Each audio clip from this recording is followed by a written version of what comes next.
Break के बाद स्वागत है आपका। आप देख रहे हैं कहानी कुर्सी की। अब बात करेंगे राजस्थान की। आज दिया कुमारी ने अपना नामांकन भरा। जहां बुलडोजर से फूल बरसाकर उनका स्वागत हुआ, तो दूसरी तरफ अलवर में बाबा बालकनाथ के नॉमिनेशन के लिए योगी आदित्यनाथ फ्रंट में हैं। इस पर चर्चा करेंगे, लेकिन उससे पहले एक दिलचस्प खबर आपको बता दें।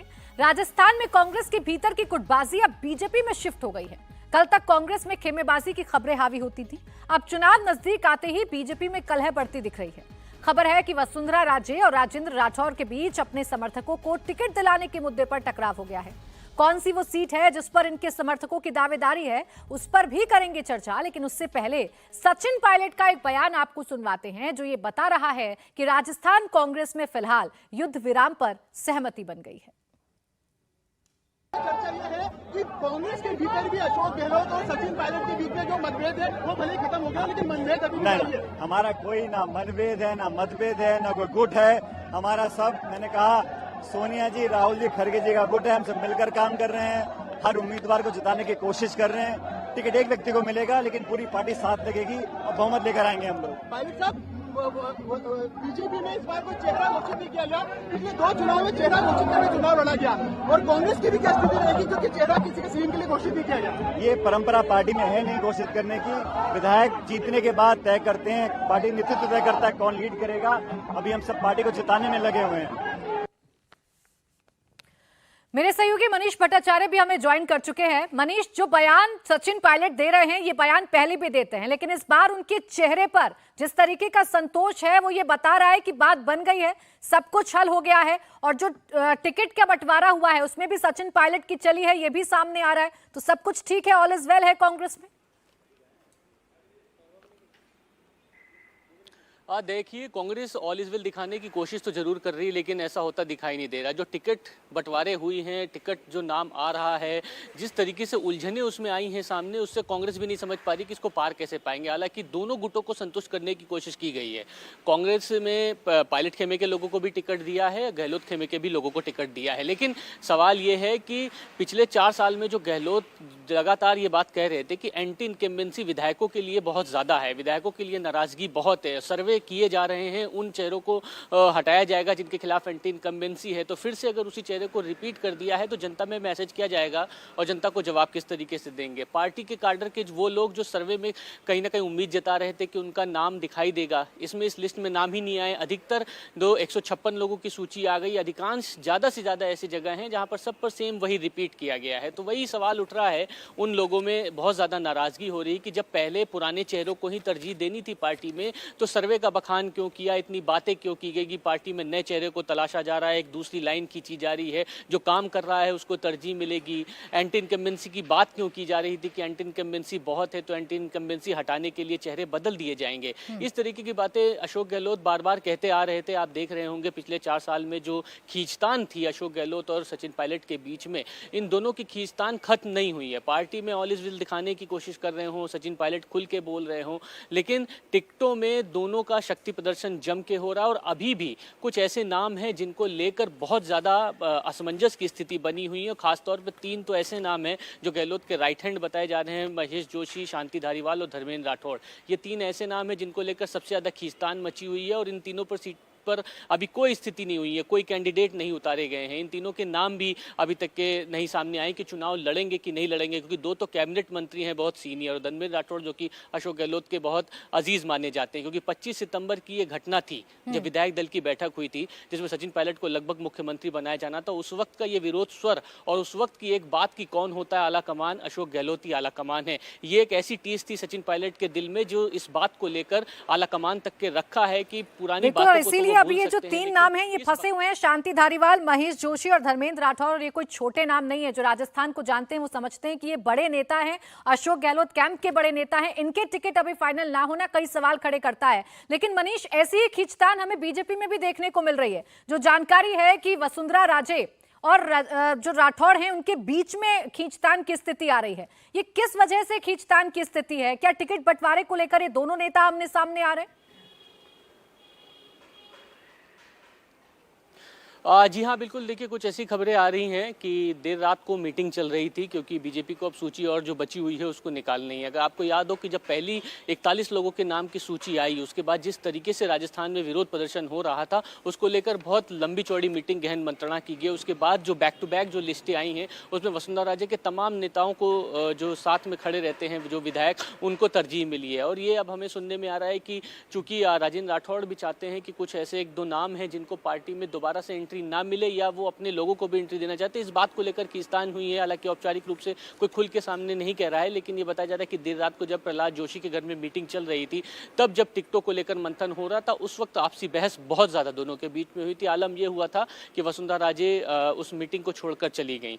तो इस तरीके की खींचतान बीजेपी में देखने को मिल रही है। कई ऐसे लोग हैं जो बीजेपी से बगावत करके कांग्रेस में शामिल हो रहे हैं। बीजेपी की एक प्लानिंग ये थी कि भाई चलिए, जो संगठन और संघ को मिलकर साथ में चलना होगा, पार्टी के एक कैडर को एक मजबूत करने के लिए जो चेहरे हैं उसको जरूर देखना होगा। लेकिन कई ऐसे नाम हैं जिनसे पार्टी के जो कुछ नेता हैं वो खुश नहीं, उनको दरकिनार करना होगा। लेकिन जब पहली लिस्ट में बगावत शुरू हुई तो फिर वो दरकिनार नहीं कर सके। वसुंधरा राजे के लिए जो नैरेटिव बनाया जा रहा था कि उनको पूरी तरीके से इग्नोर किया जा रहा है, वो नैरेटिव पूरी तरीके से फेल है। एक नैरेटिव बनाया जाने की कोशिश की जा रही थी कि वसुंधरा राजे के जो नेता हैं, जो लगातार बगावत कर रहे हैं, लेकर तो कम से कम यही समझ में आता है कि वसुंधरा राजे को इग्नोर तो नहीं किया गया है। टिकट बंटवारे में कम से कम उनकी चलती हुई नजर आ रही है। उनके खेमे के जो लोग हैं उन्हें बहुतियात में टिकट जो है वो मिला है। ये लिस्ट को देखकर समझ में आता है। मनीष, आपका शुक्रिया हमारे साथ जुड़ने के लिए और तमाम जानकारी हमें देने के लिए। राहुल जी, मैं मनीष की बात को ही आगे बढ़ाऊंगी। खींचतान दोनों पार्टियों में है और दोनों ही बैलेंस करने की कोशिश कर रहे हैं।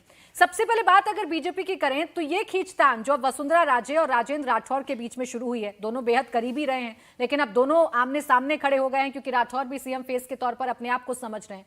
ये खींचतान कहीं भारी तो नहीं पड़ जाएगी बीजेपी को? देखिए, गुटबाजी का एक हद तक असर ही होता है, क्योंकि देखिए, चुनाव से पहले किसी को टिकट मिलता है, किसी को टिकट नहीं मिलता है। जिस व्यक्ति को टिकट नहीं मिलता है वो या तो दूसरी पार्टी के जरिए चुनाव लड़ लेता है या इंडिपेंडेंट चुनाव लड़ लेता है, या फिर अगर वो पार्टी का बहुत ही कमिटेड वर्कर है तो चुपचाप बैठता है। लेकिन ये सब जब चुनाव आते हैं तो ये सारी बातें होती हैं। अगर गुटबाजी बहुत ज़्यादा हो, यानी 2 बड़े नेताओं में गुटबाजी हो जाए और बड़े नेता ये तय कर लें कि हम जो है अपने सारे समर्थकों के साथ पार्टी के खिलाफ काम करेंगे, तब जाके कहीं ना कहीं चुनाव की जो एक स्थिति है वो बदलती है। वरना चुनाव में आप सभी को टिकट दे नहीं सकते हैं, और ये दोनों पार्टियां जानती हैं। और जब आप टिकट का बंटवारा करते हैं, उसके बाद बड़े नेता जो पार्टी के होते हैं वो जाके मान मनव्वल करते हैं और कोशिश करते हैं कि कम से कम डैमेज हो, और इसी की कोशिशें जो है वो दोनों पार्टियों की तरफ से की जा रही हैं। आप बीजेपी में भी देखेंगे और कांग्रेस में भी देखेंगे। अगर कांग्रेस में मानवेंद्र सिंह को अगर टिकट दिया है तो वहाँ पे जो पहले वो था वो नेचुरली वो विरोध कर रहे हैं कि उनको क्यों दिया गया। तो ये सारी चीज़ें होंगी ही होंगी। सिवाना मानवेंद्र जी को भेजा गया है और तैयारी जो है जैसलमेर से मानवेंद्र कर रहे थे, लेकिन उन्हें अचानक से सिवाना भेजा गया। इसीलिए जो बगावती सुर हैं वो कांग्रेस में भी देखने को मिल रहे हैं। समीर जी, आप इसमें कुछ ऐड करना चाह रहे हैं? प्रश्न मेरा भी इसमें एक जोड़ लीजिए। जो कांग्रेस की लिस्ट आई है उसमें साफ तौर पर दिख रहा है जो 6 टिकट काटे गए हैं उसमें आप खिलाड़ी लाल बैरवा को छोड़ दें जो सचिन पायलट गुट के हैं, सिर्फ एक उनका टिकट कटा है। बाकी अशोक गहलोत के जो 3 बड़े नाम हैं वो अभी तक लिस्ट में शामिल नहीं हो रहे हैं। बिल्कुल, जो 3 नाम बड़े उसमें शांति धालीवाल का है, धर्मेंद्र राठौर का है और महेश जोशी का है। शांति धालीवाल के साथ एक समस्या ये भी है कि 80 साल के हो चुके हैं, वो अपने बेटे को टिकट दिलाना चाहते हैं और पार्टी हाईकमान इनके विरोध जो बगावत की थी उसके कारण मुझे लग रहा है इस बार उन्हें ड्रॉप करने की स्थिति में। लेकिन वसुंधरा और अगर राजेंद्र राठौर की बात करें तो मुझे लग रहा है कि राजेंद्र राठौर की पार्टी में भी वो हैसियत नहीं है कि वो किसी को टिकट दिलवा सके। उन्होंने अपनी खुद की टिकट चेंज कर ली। वो पिछली बार शुरू से चुनाव लड़ते, बमुश्किल 2000 वोटों से चुनाव जीते थे। इस बार वो तारानगर चले गए। प्रतिपक्ष के नेता जरूर है वो, लेकिन राजेंद्र राठौर प्रदेश की राजनीति में इतना बड़ा कद नहीं है कि वसुंधरा को चुनौती दे सके आज राजस्थान के अंदर। जिस हिसाब से भारतीय जनता पार्टी ने अभी 124 सीटें जारी कर दी राजस्थान के अंदर, और जिस तरीके से बगावत वहां हो रही है। अब आप कल देखिए, कल जेपी नड्डा के घर पर बैठक भी थी राजस्थान कोर कमेटी की, जिसमें जेपी नड्डा भी थे, अमित शाह जी भी थे, बीजेपी के राजस्थान के बड़े नेता थे। उस बैठक में अमित शाह ने कहा है कि आपको सिर्फ चुनाव ही लड़ना है, जो बगावत हो रही है उसको भी संभालना है। आप ये कोशिश कीजिए कि जहां हमारे पार्टी के प्रत्याशी है उनके खिलाफ कोई पार्टी का कैंडिडेट बगावत न करे। और यही बात अमित शाह अभी 3 दिन जब मध्य प्रदेश के दौरे पे, तब जबलपुर में उन्होंने ये बात कही थी, धार में भी, सागर में भी उन्होंने ये बात कही थी, और मध्य प्रदेश ग्वालियर चंबल संभाग में भी उन्होंने प्रमुखता से बगावत का मुद्दा उठाया था। मुझे लग रहा है भारतीय जनता पार्टी के लिए सबसे बड़ी समस्या इस समय पार्टी के अंदर हो रही बगावत है, जो पार्टी कैंडिडेट के खिलाफ और बड़े नेताओं के खिलाफ लगातार हो रही है। अभी तो नॉमिनेशन शुरू हुआ है, है 9 तारीख को नॉमिनेशन का लास्ट डे विड्रॉ करने का है। देखना होगा कि कितने लोग विड्रॉ कर लेते हैं जो बगावत कर रहे हैं। अगर भारतीय जनता पार्टी अपने बगावत करने वाले नेताओं को अगर नहीं रोक पाती है तो मुझे लग रहा है कि भारतीय जनता पार्टी को एक बड़ी कीमत इसकी चुकाना पड़ेगी राजस्थान के अंदर। भारतीय जनता पार्टी तो ऑलवेज ऑल इज वेल होने का दावा कर रही है। ऐसा ही दावा हर्षवर्धन जी अभी सचिन पायलट भी कर रहे हैं। कह रहे हैं कि राहुल गांधी और खड़गे ने मुझसे कहा है, खड़गे जी ने मुझसे कहा है कि पिछली बातों को भूलिए, माफ करिए, आगे बढ़िए, अब सब कुछ ठीक हो गया है। और उनका ये कॉन्फिडेंस बता रहा है कि टिकट बंटवारे में तो कम से कम उनकी प्रमुखता देखने को मिल रही है। जिसको वो चाहते हैं उसको टिकट तो कम से कम दिलवा रहे हैं। नहीं, मुझे लगता है ऐसा नहीं है। आप देखिए तो अशोक गहलोत के लोगों को टिकट नहीं मिला है, ऐसा मुझे जो कांग्रेस की सूची आई है उसमें नहीं दिखता है। लेकिन दूसरी बात है, वहां अशोक गहलोत सोनिया गांधी, राहुल गांधी और मल्लिकार्जुन खड़गे को अपमानित कर चुके हैं। मैं इसको बहुत अंडरलाइन कर रहा हूं। आज तक पिछले 20 सालों से जब सोनिया जी अध्यक्ष रही, उसके बाद जब राहुल जी को अध्यक्ष बनाया, किसी भी स्टेट यूनिट के चीफ मिनिस्टर का वो दुस्साहस नहीं हुआ कि यहां से पर्यवेक्षक जाएं, मीटिंग बुलाई जाए और वो सारे के सारे विधायक कहीं और चले जाएं। ये आज तक हुआ नहीं है। तो अशोक गहलोत ने जो किया है उसकी कीमत आज नहीं तो कल उन्हें चुकानी थी। अब चूंकि उस वक्त तो स्थिति नहीं थी, भारतीय जनता पार्टी का दबाव इतना था कि कुछ करता कांग्रेस हाईकमान तो उनकी एक सरकार और चली जाती। तो ऐसे में राजस्थान जैसे राज्य की सरकार वो गंवाने की स्थिति में नहीं थे। लेकिन अब अगर कांग्रेस की कुछ स्थिति बनेगी तो उसमें अशोक गहलोत की भूमिका कोई होगी, ये मुझे नहीं लगता है। यही वो आश्वासन है जिसको सचिन पायलट अपने शब्दों में कह रहे हैं कि माफ करके आगे बढ़ो। माफ किसको करना है? क्या गलती हुई अशोक गहलोत से, उसकी माफी देनी है? और क्या अशोक गहलोत ये मानते हैं कि सचिन पायलट उनको माफ करने की स्थिति में है? क्योंकि माफी की स्थिति तो आला कमान तय करता है। वो आला कमान भरोसा दे चुका है कि अब अगर कांग्रेस की सरकार यहां आती है तो आप ही मुख्यमंत्री बनेंगे। मुझे लगता है वो आत्मविश्वास उनके चेहरे पर झलक रहा है और इसीलिए वो कह रहे हैं कि भूलो आगे बढ़ो। क्योंकि अशोक गहलोत अगर किसी भी स्थिति में लड़ाई झगड़ा होगा तो अशोक गहलोत का नुकसान नहीं होगा, ये सचिन पायलट का नुकसान है। भविष्य उनको अपना दिख रहा है। देखो, देखिए, दोनों ही पार्टी जो है अपने कैंडिडेट्स को चुनावी मैदान में उतार चुकी हैं। कई ऐसी सीटें हैं जहां पर अभी पेंच फंसा हुआ है, उनकी टिकट्स अभी आना बाकी है। आज बीजेपी भी अपने फाइनल नाम जारी कर सकती है, कांग्रेस भी अभी पशुपेश की स्थिति में है। इन सब के बीच जिन कैंडिडेट्स के नाम घोषित हो चुके हैं वो कैसे नामांकन कर रहे हैं आपको दिखाते हैं। दिया कुमारी जो विद्याधर नगर सीट से चुनावी मैदान में है, आज उन्होंने नामांकन दाखिल किया है अपना। जोर शोर से उनका स्वागत किया गया है, बुलडोजर से उनका स्वागत हुआ है। क्या कहा नामांकन के बाद, आपको सुनवाते हैं। दिया कुमारी जी नॉमिनेशन भर के बाहर आ चुकी हैं। नामांकन का दिन है, नामांकन का दिन है। कांग्रेचुलेशन, आपने फाइनली नॉमिनेशन फाइल कर दिया है। क्या लग रहा है अब आपको? आप तो इतने दिन से विद्याधर नगर सीट पे घूम रही हैं, क्या माहौल दिखा है आपको? बहुत अच्छा माहौल है, लोगों में बहुत उत्साह है, लोगों में जोश है। भारतीय जनता पार्टी को जिताना सब चाहते हैं और एक तरफ गुस्सा है इस कांग्रेस सरकार पर जिन्होंने कोई काम नहीं किया। इन्होंने झूठे वादे किए, झूठी घोषणाएं की। जनता ये सब कुछ समझ चुकी है और जनता बिल्कुल उत्सुक है कि 25 नवंबर को हम फुल वोटिंग करेंगे और भारतीय जनता पार्टी की सरकार बनाएंगे। जी कह रहे हैं कि 7 गारंटियों पर सवार होकर वो आ रहे हैं, लेकिन ये 7 गारंटी बीजेपी के लिए भारी पड़ेंगी। आपको लगता है ये 7 गारंटियां किस तरीके से आप देखती हैं इसको चुनाव? बताएं, 4.5 साल तक ये क्या कर रहे थे? इनकी गारंटीज ये बस 6 महीने में ही आ गई। तो दिया कुमारी आश्वस्त नजर आ रही हैं, लेकिन दिया कुमारी के नामांकन की तस्वीरों में हर्षवर्धन जी जो सबसे ज्यादा अट्रैक्शन का पॉइंट है वो बुलडोजर है, जो हमें यूपी में देखने को मिलता है, लेकिन धीरे धीरे अब पूरे देश में उसकी पहुंच रही है। नहीं, मुझे लगता है कि योगी आदित्यनाथ जी ने जो ये बुलडोजर मॉडल क्रिएट किया है, ये मॉडल हर किसी को लुभाने लगा है। हालांकि यहाँ एक बात जरूर समझना है कि ये बुलडोजर मॉडल पूरी तरह से अपराधियों, माफियाओं पर कार्रवाई के लिए, वरना तो बुलडोजर हर नगर निगम में चलता है, हर जगह अतिक्रमण की कार्रवाई ऐसे ही होती है।